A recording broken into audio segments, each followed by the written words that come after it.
Ladies and gentlemen, 4 points to be made in addition to what my colleagues have said. When we, in public discourse and public meetings, say that we are not just talking, the things we say can actually happen, we've demonstrated this year that they can actually happen. So my first point is, to the people of Kenya, we are talking about hope. Don't lose hope, because we will restore our country to where it ought to be. We will provide real free education. The fear I have, I've not looked at the most current data, is that our dropout rate in schools could very easily have gone back to the pre-Kibaki days because of the number of children who cannot access education.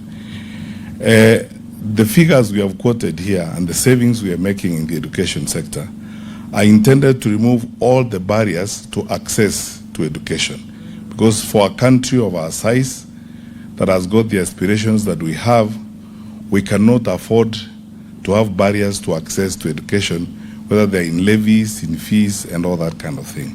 So all those policy proposals that worked effectively during the Jubilee administration will be restored. They will work.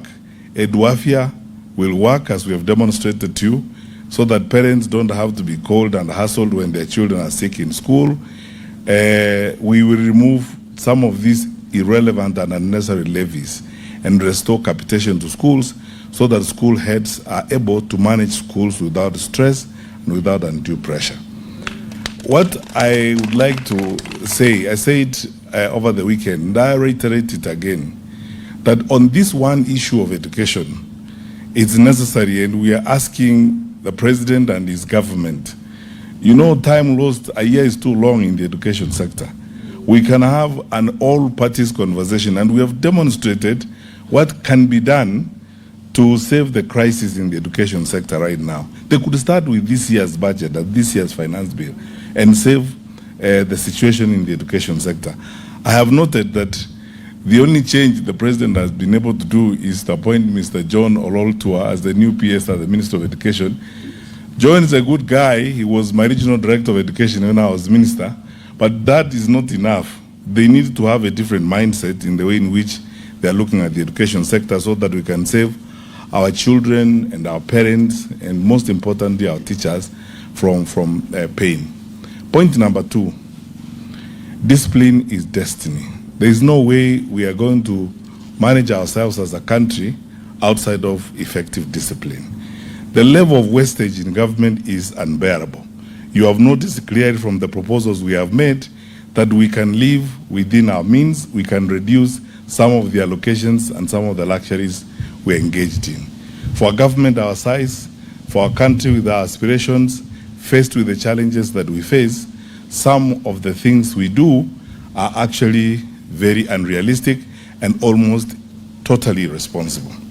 Point number 3, we are a democracy, and democracy is government by deliberation. Our colleague, the Minister for Finance now, or the Cabinet Secretary for the National Treasury, has been criticizing us and saying we are making proposals to the Finance Bill 2026 recklessly. And my answer to him is this: you put it forward so that we deliberate it, we give you our views. And that's why we are asking members of parliament that if some of these amendments are not done, then the bill should be rejected in total. There are details that we have not gone into here. For example, if you increase tax on income from rent from 7.5% to 10%, all that is going to be passed on to tenants. The same ones who are paying SHA, the same ones who are paying housing levy, the same ones who are paying all these taxes. How will life be afforded? So we are not basically saying things because we are bored. We are saying things because we can see and we live here. And we are saying them in patriotism. And our colleagues, our fellow citizens who are in government, need to also, with the same attitude, the same positive view, take our proposals very seriously and take them in their stride and see what can be done. And I don't think, although Honorable Kalonzo Musyoka Rigathi Gachagua did not say this. I don't think that the United Alternative Government is opposed to a conversation. Our members of parliament who are in parliament, I'm sure will be very happy to have a conversation on how these measures can be changed and these proposals can be changed in Finance Bill 2026 so that we can have a palatable situation. He asked how I was in cabinet for 10 years and we passed finance bills. We debated all the time. We negotiated all the time. In fact, in most cases, we gave away a lot. Sometimes it's a give and take, and government should be prepared to go to parliament and sometimes listen to the members of parliament, accept to lose here and lose there, reorganize here and reorganize there and readjust so that we can go forward in a manner that is essentially bearable for all of us. Finally, I don't think we are going anywhere if we adopt this attitude, like I have seen in some of our government officials, of behaving like we don't have a right or a role to point out these things. Who are you governing? You are governing us. Na sisi sio kondoo. We are human beings. We have views. And then when we give these views, please take them. We are your brothers also. We are not expatriate Kenyans. We are Kenyans in our own right. And we are telling you these things because we believe in them. And in that same vein, I would like to encourage our leaders, first from those who are in the National Assembly and in the Senate, in the United Alternative Government, to push hard with these proposals. Because all these things we have proposed here, if you don't take them to the floor of the House and read Finance Bill 2026 against these proposals, then what we are doing here is just a political exercise. So I would like to request our brothers and sisters who are in the two houses to carry these proposals with them and read Finance Bill 2026 side by side with the proposals we are making. And in the event that our fellow citizens who are in government will not listen and make these amendments, my recommendation strongly, like that of all right-thinking and positive-thinking Kenyans, is the Finance Bill then should be rejected in total. Thank you. I have very little to say. I just want to say that a few months ago, I said SHA will collapse in 6 months. For the last 4 days, it has collapsed. The systems are down.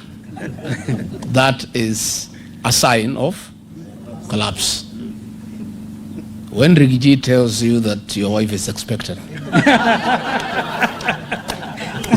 please buy some diapers. I want to ask our members of parliament in the National Assembly, those who believe that they serve the people who elected them, to be in the forefront in rejecting on the floor the 2026 finance bill. And the other side, the flower girls, or William Ruto, the flower girls, who are the majority, will want to vote by acclamation. Please be present to force a division so that Kenyans can know who voted with them and who voted against them, so that they can keep a record, so that next year, in another 14 months, they can pay them back in kind. So that is my plea, that please be present on that day so that you can force a division, so that it is known, it's on record, who has voted with the people of Kenya and who has voted against the people of Kenya. I want to support that the new administration next year will do away with the housing levy. And I want to put Kenyans on notice. You are being asked to start paying for these houses. Please don't. You just lose your money next year. Don't throw good money after bad. Keep away from those avoidable houses. Because next year, sure as December 25 is Christmas, William Ruto and his people will go home. There will be a new administration that will do away with the housing levy. So it is foolish and unwise to put your money when you know that chances are 9 to 1 you lose your money. Again, we have seen a lot of land belonging to private people being grabbed by William Ruto and P.S. Nixon Koril, especially here in Kiambu, where there are large tracts of land belonging to private people, the land being subdivided and sold hastily to investors. I want to put investors on notice. Please, don't buy this land. Next year, the land will be given back to the owner, and you'll have to make a trip to Sugoi to look for your money. It is unwise to lose money when you can see you are going to lose it. All those large tracts of land, William Ruto moves at night with a torch, identifying land, and P.S. Nixon Koril, his tribesman, is the architect of grabbing land belonging to private Kenyans. And this land is being sold cheaply. And gullible Kenyans are buying. This will not be allowed to happen, and the land will be restored to the owners, and you just lose your money.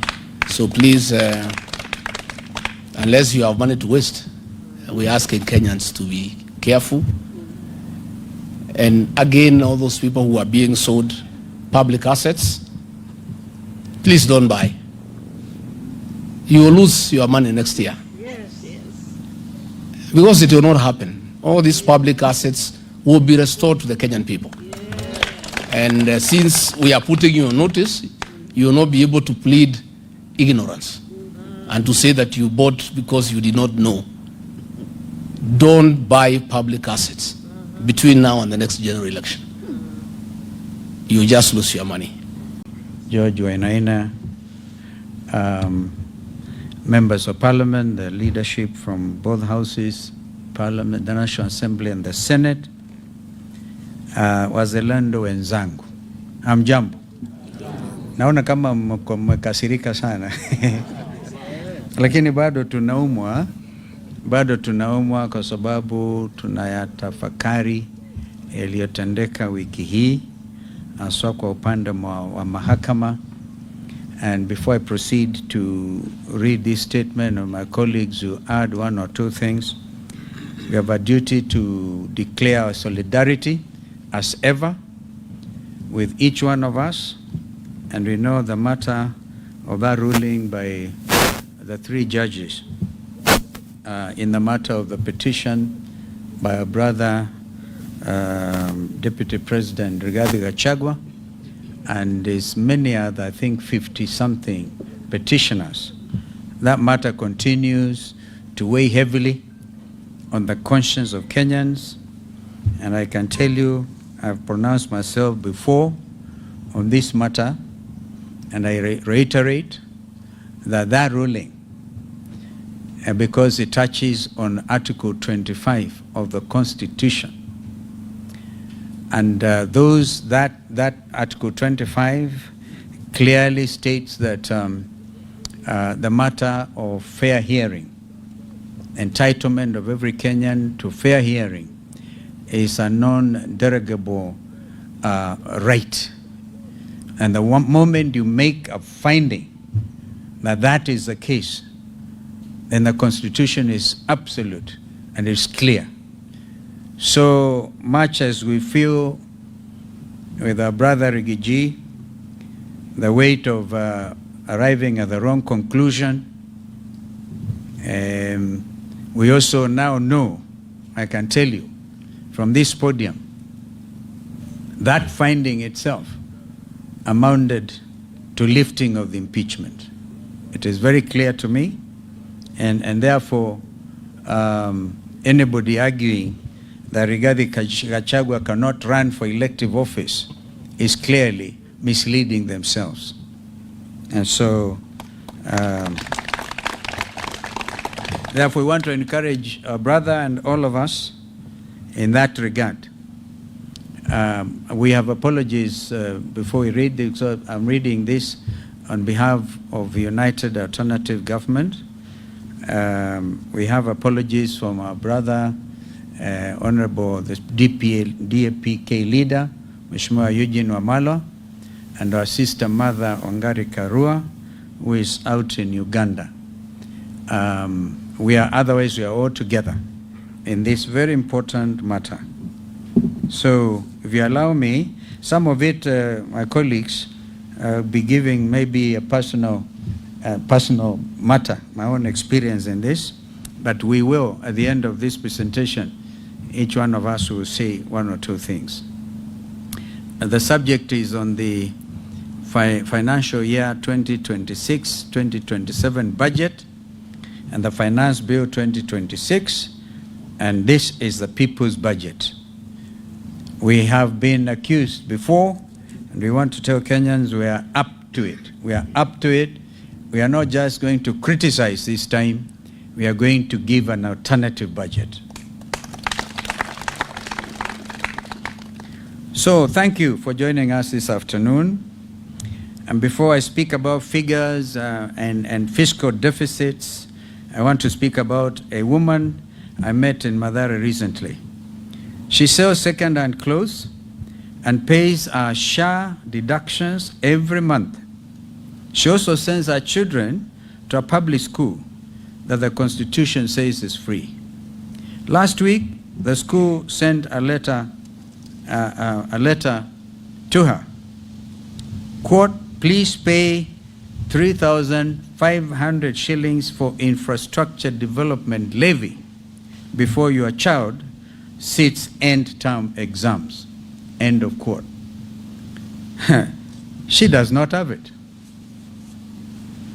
I'm standing here today because of her and because of every Kenyan like her who has run out of time to wait on a regime that has lost its moral authority to lead.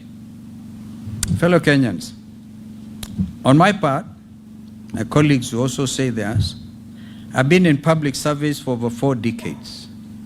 I've sat at cabinet tables, at the office of the Vice President, and even others dealing with peace negotiations.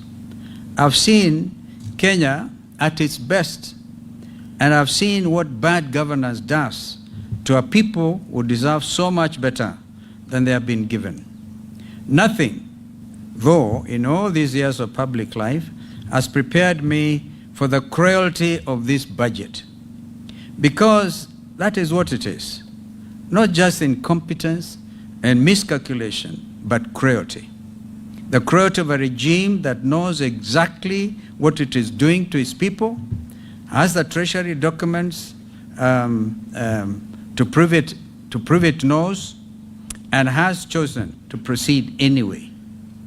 I've read the National Treasury and Budget Summary published April 30, 2026.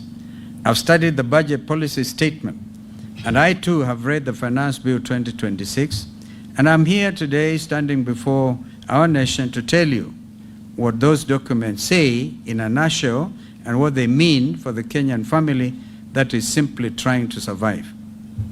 The state of the nation, and basically saying numbers, that's the title, numbers cannot lie. The National Treasury released financial year 2026-2027 budget summary on April 30th, 2026. These are not opposition figures. These are the government's own numbers that can be found on treasury.go.ke for every Kenyan to read.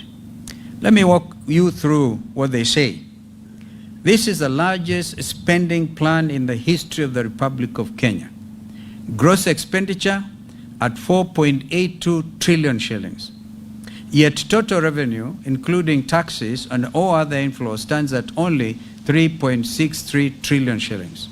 The gap between what this regime spends and what it collects is a whopping 1.11 trillion shillings. A fiscal deficit of 5.3% of our entire GDP. The difference of 1.11 trillion is borrowed. And it is borrowed on behalf of a child in Turkana who is 4 years old today, who has never signed a loan agreement, and who has never attended a budget committee hearing. That child will repay this debt with interest. That is not fiscal management, ladies and gentlemen. That is generational slavery. Now consider this. The entire consolidated fund services, that is debt obligations and pensions, consumes 1.5 trillion shillings, and that is 31.2% of the national budget. Interest payments alone stand at 1.25 trillion. Domestic interest payments on loans taken within our borders totals 986.7 billion shillings. To put that in a language every Kenyan understands, interest on domestic debt alone costs more than the entire education budget of 668.3 billion shillings. Think about this. We are spending more on paying bankers than on teaching children. 31 cents of every shilling, 31 cents of every shilling, Kenyan shilling raised goes to debt service before a single classroom is built, before a nurse is hired, and before a single road is repaired. Meanwhile, the Federation of Kenya Employers tells us that 67% of young Kenyans between ages of 15 and 34 years of age are unemployed. Imagine, 67%. In a country where youth are not the future, they are the present and they are the majority. And this Ruto budget has told the majority to wait. On free education, the most expensive lie in Kenyan politics. Article 53 of our Constitution states that every child has the right to free and compulsory basic education, not subsidized education or partly funded education, but free education. Yet here is what the budget estimates actually show. Free day secondary education capitation, 54.6 billion shillings, yet the full funding requirement is 83 billion shillings. This is a shortfall of 28.4 billion shillings. Under free primary education, the government remits 1,420 shillings per pupil per year. Yet the budget policy statement at page 44 of volume 2 documents an 18 billion capitation gap. Junior secondary schools receive 30.9 billion shillings against a need of 42 billion shillings.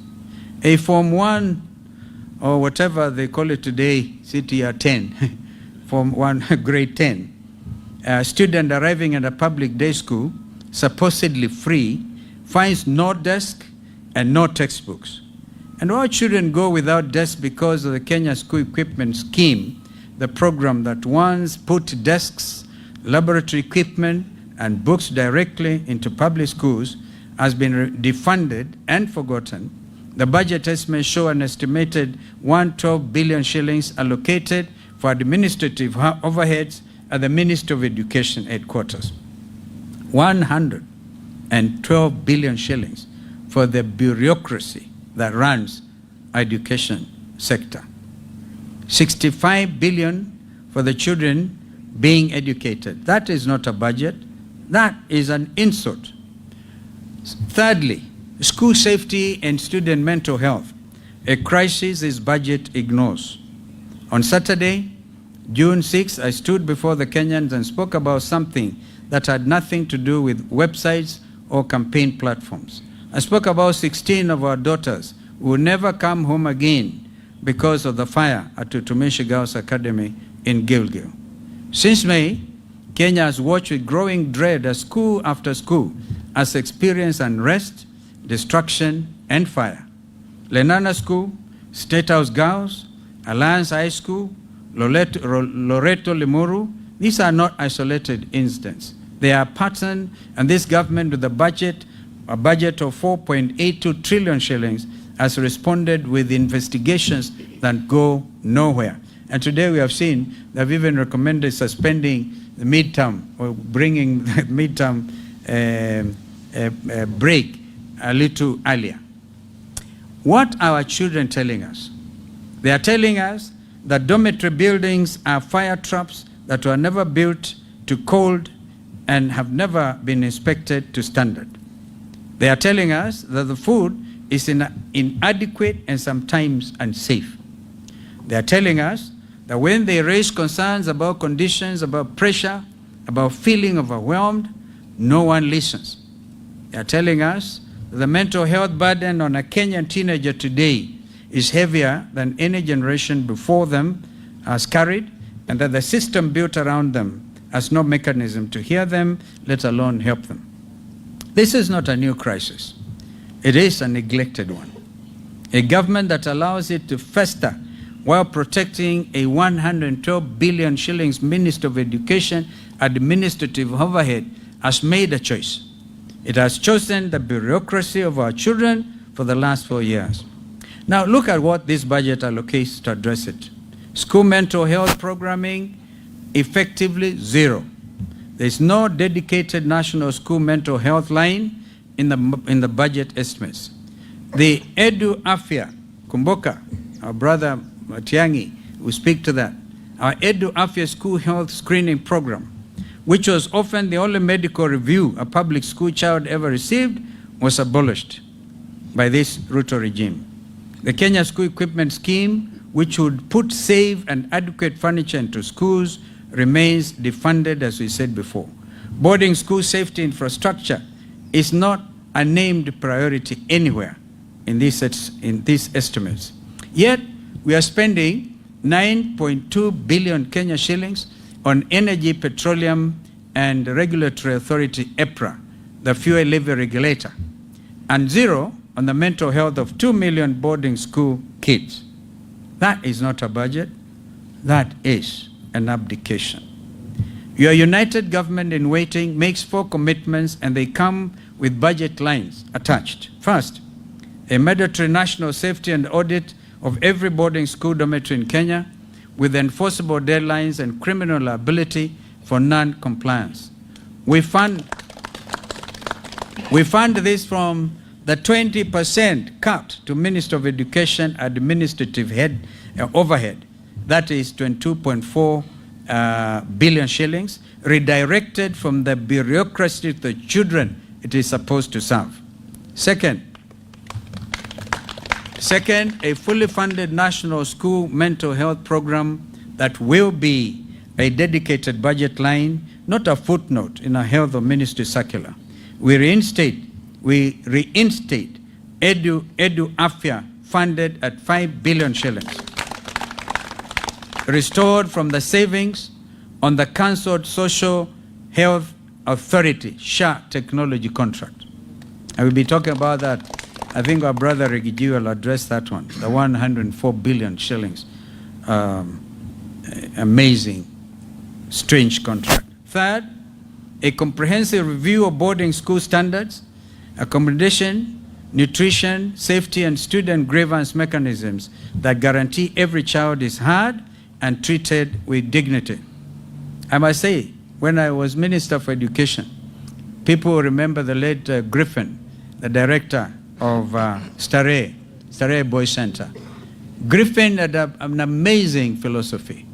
Any child, in fact his office had only the desk and one cut. Any child, whether from 1 up to from 6, could walk freely. And they used to have every Friday an assembly between students and head and all the teachers. And the ground rules were, whatever is said against you should never be taken. If a child says mwalimu fulani is terrible, that mwalimu would never be allowed to take it against that child. That was openness. And because of it, Starehe Boys Center, in the middle of the city, you could even pick a cigarette stump.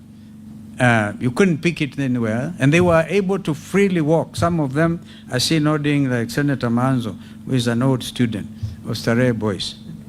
Fourth, genuine accountability. There must be criminal liability for every official, administrator, contractor, or building inspector who knowingly signed off an unsafe infrastructure. At number 4, health and SHA, mandatory taxation disguised as healthcare reform. Let me take you to Mama Lucy Kibaki Hospital on a Tuesday morning.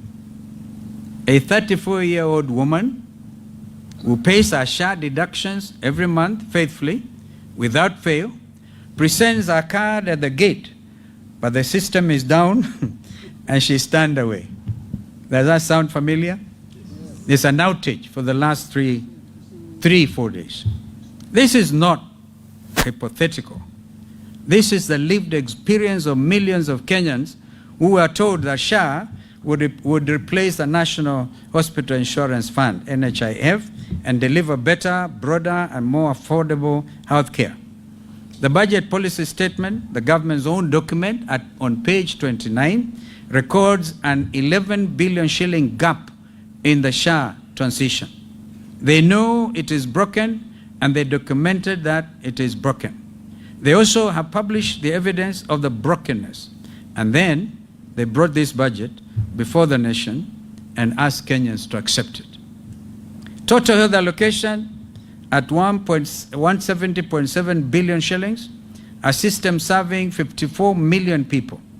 Only 19.1 billion shillings for county-level primary care are spread across the 47 counties, covering thousands of levels 2 and level 3 facilities. That is 406 million shillings per county for every dispensary, for every health center, for every county hospital. That is a first and only point of contact for millions of Kenyans who cannot afford to go elsewhere. SHA, in its current form, is not a health policy. It is a compulsory tax with a hospital logo. And this government has added insult to injury by simultaneously signing a 104 billion shillings technology contract. I repeat, 104 billion shillings for a digital platform around a health system that cannot serve the patient at the gate. Linda Mama, the free maternity program that gave thousands of Kenyan mothers a safe, dignified birth at a public hospital, has been abolished. Edu Afya, abolished. These programs worked as they reached the people who needed them most. At point number 5, the Finance Bill 2026, taxing the poor through the system. For 3 years in a row, this government has returned to the same well. In 2024, they came for your bread. In 2025, they came for your data. In 2026, they are coming through the system quietly, technically, with provisions buried in legislative language that most Kenyans will never read. The Finance Bill 2026 proposes a 16% value-added tax on the fees and commissions charged by mobile money platforms, M-Pesa and Airtel Money. 16% VAT on the platform that 90% of Kenyans use every single day. The Central Bank of Kenya has documented mobile money fees as high as 7% of transfer value, and the same CBK launched a public campaign to cap those fees. The Ruto Finance Bill drives them back up. The grandmother in Wajir, waiting to receive 1,000 shillings from her grandson working in Mombasa, will pay more for that transfer. The Mama Mboga in Gikomba, paying a supplier through M-Pesa, and remember, even the mitumba is taxed. The Mama Mboga in Gikomba, paying a supplier through M-Pesa, will pay more. The boda rider sending money home to his mother in Nyamira will pay more. This Ruto regime has found a way to tax the poor, even when they are not buying anything, and they are taxing the movement of money itself. And the bill proposes a 25% excise duty on mobile phones at network activation. 25%. 25% on a phone that is no longer a luxury. A phone is an office. A phone is also a bank. It's actually a classroom. The only infrastructure that millions of Kenyans actually possess. Kenya's diaspora sent home a record $5 billion last year through mobile platforms. Economic analysts are clear. They tell us These taxes will reduce remittance volumes. Rural families depend on those transfers, will bear the greatest burden. Beyond the visible taxes, the finance bill represents something more troubling: the quiet construction of a tax surveillance state, expanded KRA access to third-party data, bank records, mobile money transactions, business accounts without adequate taxpayer safeguards, shorter filing deadlines that will crush small businesses, system-generated tax assessments that can arrive without explanation or notice, automated penalties for failures caused by KRA's own technology.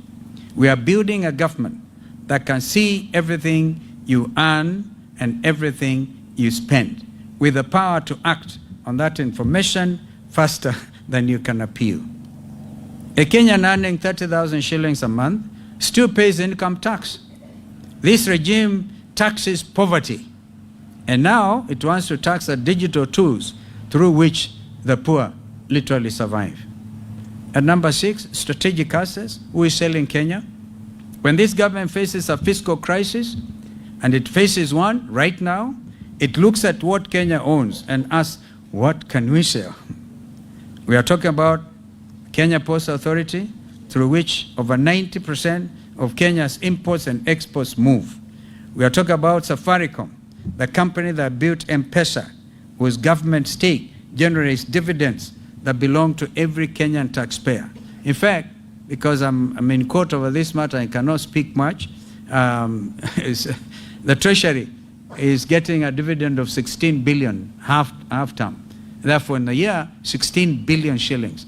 And that is a 15% share that the Treasury is trying to dispose of. It is taxing an asset, it is selling. That is not fiscal management. That is a fire sale. These are not just ordinary companies. They are crown jewels. They are what this country built across generations.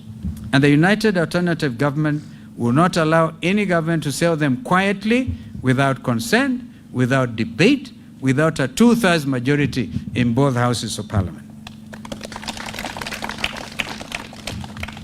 We know that a parliament that is also state captured, like the current government, and we congratulate members of parliament representing the alternative government, because you scream. I remember when you are transacting this matter of Safaricom, or that the deputy minority leader actually went for the mace as if to make a point, and he was expelled for it. Please do something. The country is watching. The alternative government in waiting has produced a fully costed people's budget for 2026-2027. Every figure in what follows is sourced from the same National Treasury documents. The budget summary of April 30, 2026, the budget policy statement, the finance bill 2026, those taken together. Our numbers are the government's numbers, rearranged according to a different set of priorities. The framework. On gross expenditure, at 4.318.5 trillion shillings, 499.3 billion less than the Ruto regime. Our total revenue at 3.725 trillion will be less than 95 billion shillings more than the Ruto regime through compliance, not new taxes. Our fiscal deficit will be 593.5 billion, which represents 2.8% of GDP, against Ruto's regimes of 5.3%. Our domestic borrowing will be 500 billion against Mr. Ruto's regime's 995.7 billion. We shall have the pressure on Treasury bill rates and private sector credit in 1 year. We shall restore the development expenditure ratio from the Ruto regime's unconstitutional 29%. That is a statutory breach of the PFM Act, that's Public Finance Management Act, minimum floor to 33.5%. The children who will inherit this country deserve a government that invests in their future, not merely that services the debts of the past. On education, we shall fully fund free primary education at the statutory 1,420 shillings per pupil per year, closing the 18 billion gap documented in the budget policy statement. We shall fully fund free day secondary education at the statutory 22,244 shillings per student per year, closing the 28.4 billion capitation shortfall under this budget of Mr. Ruto. We will fund JSS capitation in full, and we shall revamp the Kenya school equipment. Total education allocation will be 737.3 billion shillings against the current regime's 668.3 billion. We will cut 22.4 billion shillings from the ministry's 112 billion administrative overhead and redirect every shilling to our children. Free means free, all the way from class 1 to form 4 for every Kenyan child. On health, we shall close the 11 billion SHA gap documented at page 29 of the budget policy statement. We will fund free care at every public hospital up to county level. That is no card at the gate, no system down, and certainly no patient turned away. We shall reinstate Linda Mama as well as reinstate Edu Afya.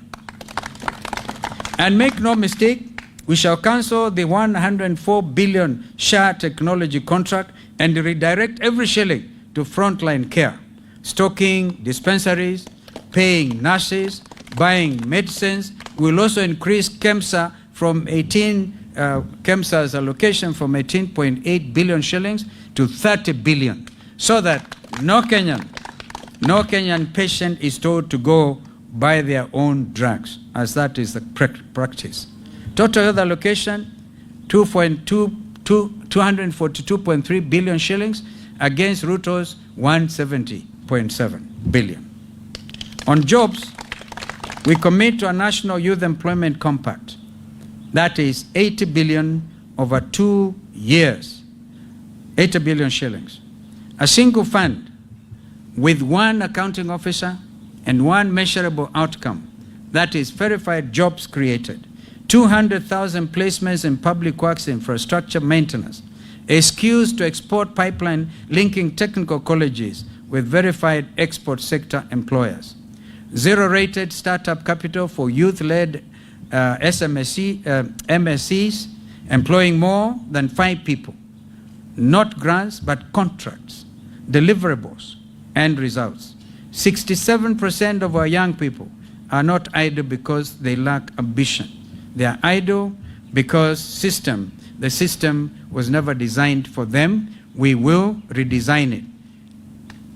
On cost of living, we shall repeal the import declaration fee, the railway development levy, and the road maintenance levy on fuel imports, bringing diesel to approximately 170 shillings per litre.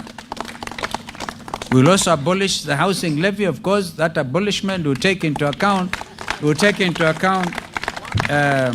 the legislative aspect. All right? We are not just abolishing without asking you guys to do the needful. And because a lot of you are state captured, the next administration will certainly ensure there's no housing levy. Amen. Our executive order number 1, giving millions of Kenyan workers an immediate increase in take-home pay. That's what my brother Rigiji refers to rescuing the payslip. We shall zero-rate solar panels, batteries, and inverters. We'll introduce a 30 shilling per litre targeted fuel subsidy for certified agricultural use. And we will remove from the Finance Bill 2026 the 16% VAT on M-Pesa platform fees and the 25% excise duty on mobile phones. On fiscal discipline, starting at the top, we will cut State House operations from 12.6 billion shillings to 6.3 billion shillings. We must cut the NIS allocation from 58.6 billion to 35 billion shillings. Kenya is not at war, yet the NIS has doubled since 2020 without proportionate gain. We'll also abolish the 13 billion shillings police motor vehicle leasing program and procure direct, saving 4 billion shillings over the contract life. We will then redirect the 35 billion shillings in savings from NIS and State House reductions into a national irrigation investment fund covering Garissa, Marsabit, Wajir, Turkana, Kitui, Makueni, Laikipia, and Kajiado. Because food security is national security. We will also implement a single treasury account to eliminate ghost workers, duplicate payments, and pending bills that are an Auditor General's verified leakage of 250 billion, all right, a year. And we must congratulate the Auditor General, because there are two ladies I personally respect, the Controller of Budget and the Auditor General. Two ladies who have stood strong in the interests of the Kenyan people. Every contract requires confirmed exchequer backing before work begins. Any accounting officer with an adverse Auditor General report must step aside immediately. Now you may ask, where does the money come from? I'll tell you. 200 billion shillings from the structured sale of stored affordable housing projects at market value. 250 billion from single treasury account efficiency savings. 90 billion shillings from a simplified flat 7.5% rental income tax on large landlords currently evading through complexity. 104 billion shillings from cancelling the wasteful SHA technology contract. 125 billion shillings from halting non-priority vanity capital projects. 30 billion from right-sizing NIS and State House. That is not a promise. That is a United Alternative Government's balance sheet. A message to the Kenyan people. To the primary school head teacher writing a letter home in July because capitation has not arrived, we see you. Under our administration, that letter will never need to be written. To the mother turned away at the hospital gate because the SHA system was down, we see you too. And under our administration, that gate will never be closed to you. To the Form 1 student or CTR 10 student who arrived at their school, arrived at their free day secondary school and found no desk, we hear you. And our government, the desk will be there before you are there. To the border rider who finished the day in debt because fuel costs more than his earnings, we also hear you. And our government, fuel will cost less, not more. To the Mama Mboga in Gikomba who learned the government now wants to tax the M-Pesa transfer she uses to pay her supplier, we'll feel your pain too. And our administration, that transfer will be cheaper, not more expensive. And to every Kenyan who owns a piece of KPA and Safaricom through their taxes and is watching that stake quietly diminish, we are with you. Those assets are your inheritance and we shall protect them. Now, a direct word to members of parliament as I conclude. You were not elected to be a rubber stamp. A mother woke up before dawn, remember that, walked to a polling station, queued for hours, sometimes under rainy conditions because August sometimes is very, very, very cold. Queued for hours and marked your name because she believed you would go to Nairobi and fight for her. When you vote to approve 28.4 billion shillings free day secondary capitation shortfall, you vote against the children of the poor. When you vote to approve an 11 billion shillings hole in SHA, you guarantee that the next Kenyan will be turned away at a hospital gate. When you vote for 16% VAT on M-Pesa platform fees, you tax the only bank most Kenyans have ever had.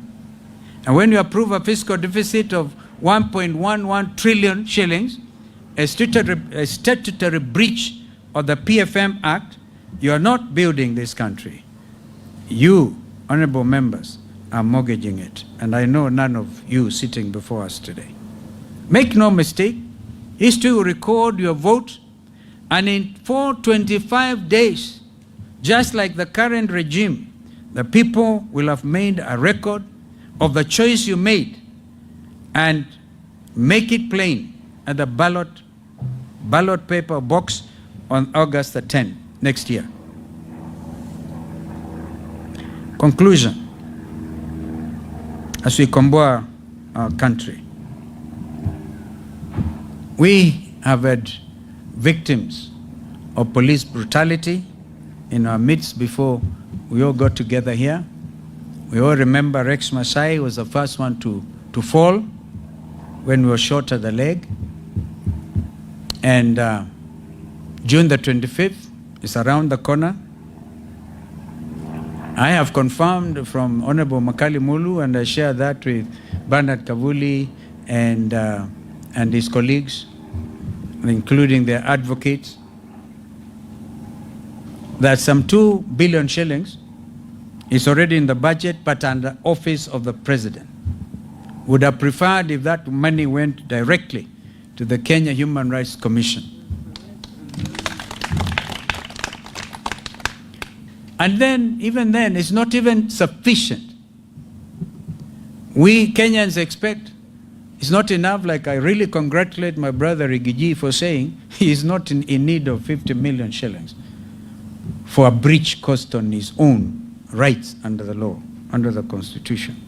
So it is very easy for this administration to think by paying 2 million shillings to a family whose son was felled by a police bullet, you have done justice.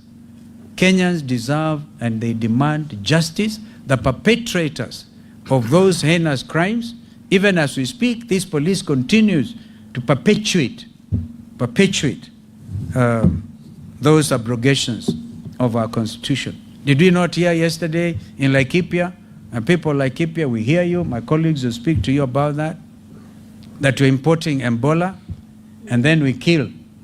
Even when our people peacefully demonstrate, you kill them. Can you imagine a regime that arrests a Chief Justice Emeritus? We will be organizing massive demonstrations to protect the Nairobi National Park. So it is not just Chief Justice Maraga, whom they tried to harass yesterday. So we stand in solidarity. We want this money paid, the 2 billion, paid on or before the 25th of June. There should be no prevarication about this. After Lord William Ruto himself announced he has a list of those supposed to be beneficiaries. And so we want Kenyans to remain alert and fully cognizant of the fact we are at a crossroads. And I thank you. Tomorrow, what you have read, this is an abridged version. The whole text will appear in the local print media tomorrow. So Kenyans can see united alternative government in action. And of course, there's a lot we can do. There's a lot because we are just dealing with our own figures. We will deal with our own in the next 1.5 years to come. I thank you.